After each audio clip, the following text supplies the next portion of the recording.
Selamat pagi, selamat siang kepada yang saya hormati, dosen pengampu mata kuliah teknologi ilmiah, Ibu Sejak Mulia Larati, Eskom, Mkom. Pada kesempatan kali ini, saya akan mempresentasikan hasil penelitian ilmiah yang berjudul Analisis Performa dan Skabilitas Arsitektur Microservice pada Aplikasi E-commerce dengan studi kasus CP Bukit Cahaya. Secara garis besar, presentasi saya pada saat ini dibagi menjadi 7 bagian, yaitu yang pertama latar belakang dan rumusan masalah, kemudian tujuan dan batasan penelitian, ketiga perancangan arsitektur microservice, empat studi terkait dan kajian literatur, yang kelima metode penelitian, enam evaluasi dan hasil pengujian kuantitatif, dan terakhir kesimpulan dan saran pengembangan. Yang pertama, kita membahas latar belakang masalah CP Bukit Cahaya. CP Bukit Cahaya memiliki aplikasi e-commerce yang melayani fitur-fitur utama seperti katalog, pemesanan, pembayaran, dan notifikasi. Namun di seluruh layanan ini masih berjalan secara terpusat dalam satu arsitektur monolitik. Masalah ini muncul saat terjadi lonjakan transaksi harian, ketergantungan antara modul yang sangat erat atau highly coupled, menyebabkan performa sistem menurun secara drastis pada jam-jam sibuk. Berdasarkan data awal, terjadi bottleneck yang signifikan ketika jumlah pengguna konkuren atau bersamaan melebihi 500 pengguna, di mana latensi atau waktu respon sistem melonjak hingga lebih dari 2000 milidetik.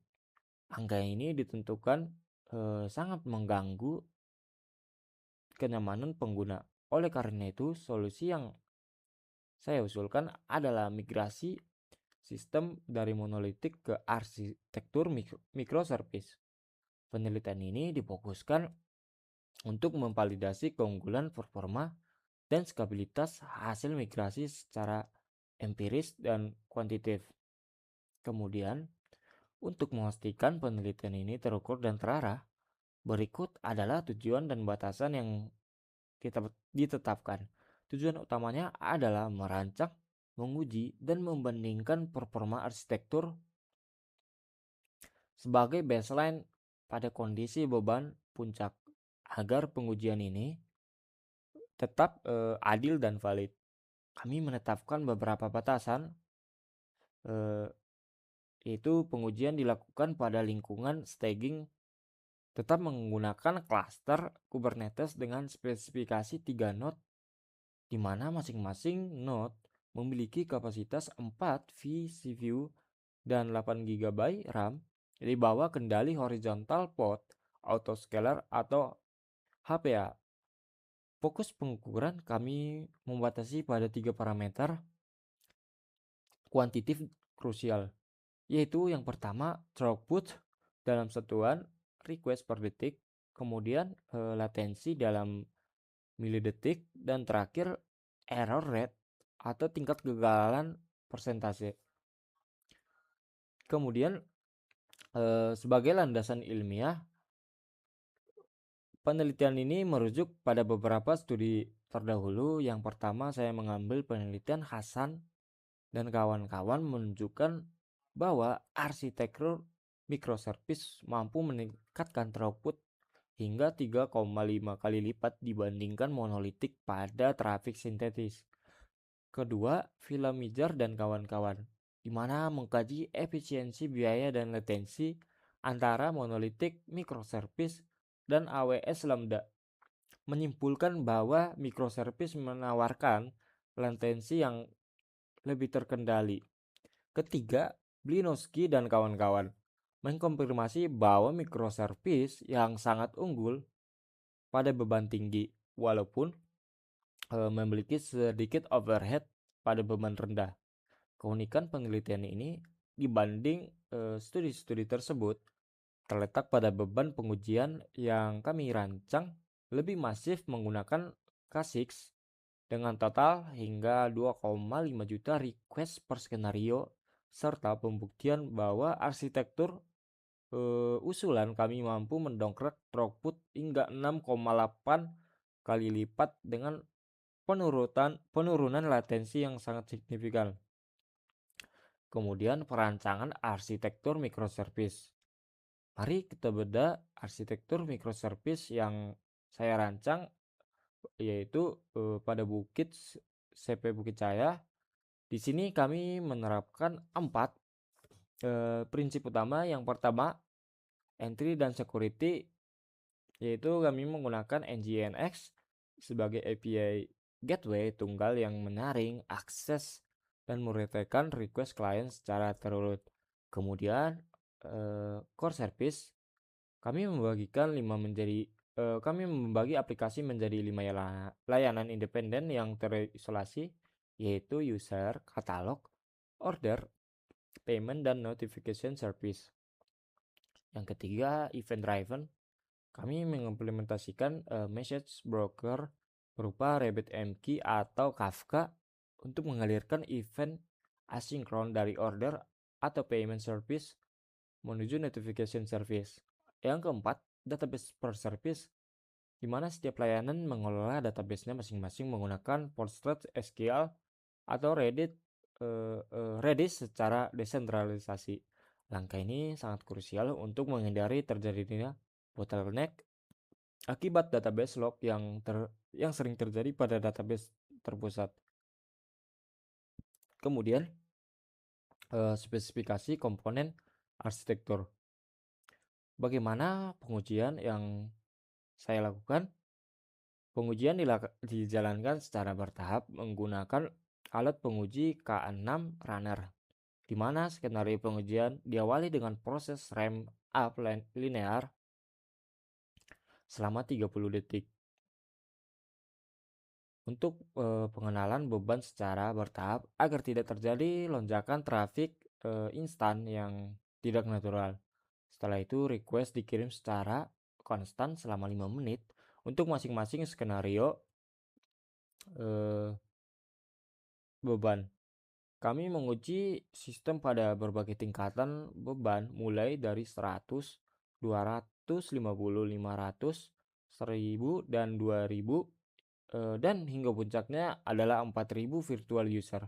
Pola transaksi ini kami rancang semirip mungkin dengan kondisi real e-commerce. Mayoritas pengguna melakukan pencarian produk atau browse sebesar 60%,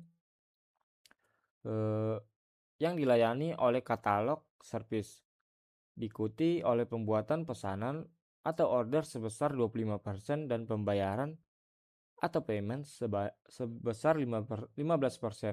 Seluruh data pengujian dikumpulkan secara real time. API gateway diproses menggunakan Prometheus dan divisualisasikan melalui Grafana untuk dianalisis lagi skalabilitasnya.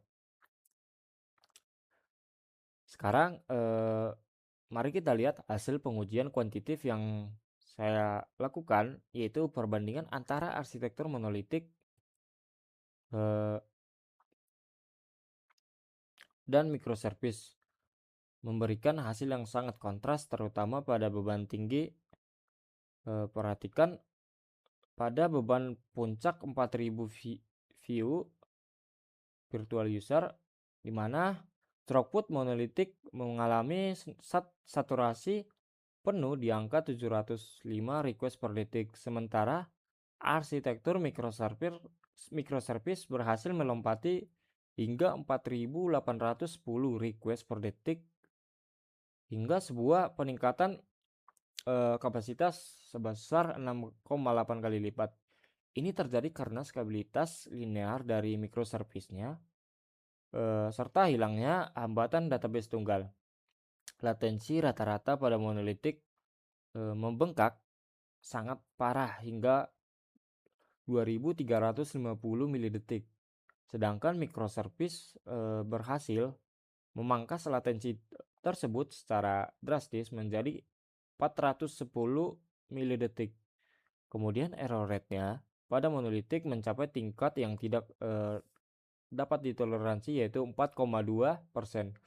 Di sisi lain, microservice berhasil menahan tingkat kegagalan tetap berada di bawah 0,5, itu tepatnya di angka 0,5% pada beban ekstrim. Kemudian dari seluruh hasil eksperimen dan analisis yang saya lakukan, dapat kita tarik 3 kesimpulan utama, yaitu pertama, arsitektur microservice terbukti tetap stabil di bawah beban kerja ekstrim hingga 4.000 virtual user dengan mempertahankan tingkat kegagalan atau error rate-nya yang sangat aman, yaitu di bawah 0,5%. Kedua, penerapan pola database berservis terbukti secara empiris berhasil menghilangkan bottleneck basis data tunggal yang sebelumnya melumpuhkan seluruh performa pada arsitektur monolitik. Dan ketiga, untuk pengembangan ke depannya, eh, integrasi service mesh seperti Istio atau Linkerd direkomendasikan memperdalam pemantauan performa serta mengamankan komunikasi antar layanan menggunakan enkripsi MTLS. Demikianlah presentasi yang dapat saya sampaikan mengenai analisis performa dan skabilitas arsitektur microservice pada aplikasi e-commerce CP Bukit Cahaya. Terima kasih banyak atas perhatian dan waktu yang telah diberikan untuk menyaksikan rekaman presentasi ini. Semoga hasil penelitian ini dapat bermanfaat untuk perkembangan ilmu pengetahuan maupun kebutuhan praktis industri. Saya Martin M. Tambunan pamit undur diri. Selamat pagi dan selamat siang, dan terima kasih.